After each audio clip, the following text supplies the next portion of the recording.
Of this, Democratic Senator Chris Coons of Delaware is joining us. He's a member of the Judiciary Committee as well as the Foreign Relations Committee. Senator, thanks for joining us.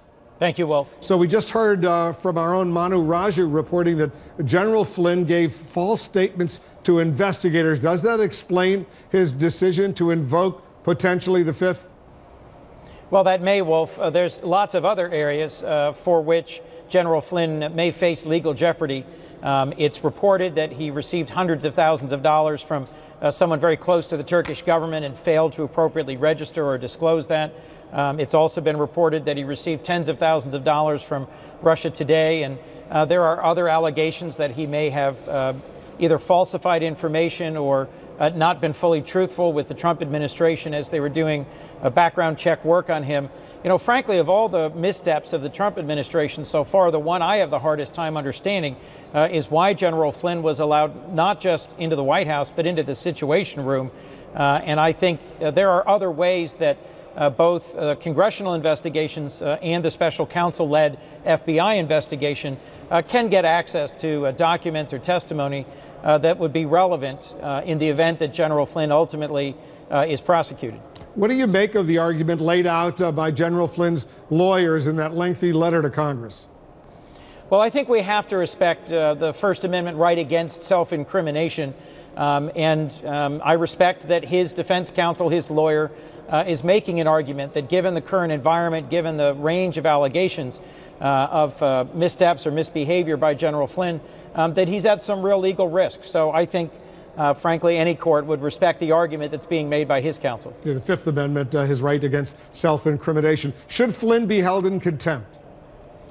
Well, I think I'll leave that to the relevant committees, but my hunch at this point, as Jeffrey Toobin just laid out, is that we're very early on.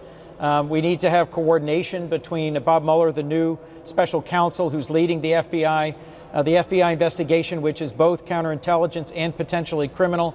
I don't think he should be held in contempt out of respect for the Fifth Amendment right against self-incrimination. But I think I'll leave the ultimate decision about that to the very capable bipartisan leaders of the Senate Intelligence Committee investigation. Would you support granting Flynn immunity in order to get him to talk? Well, that's a very delicate decision.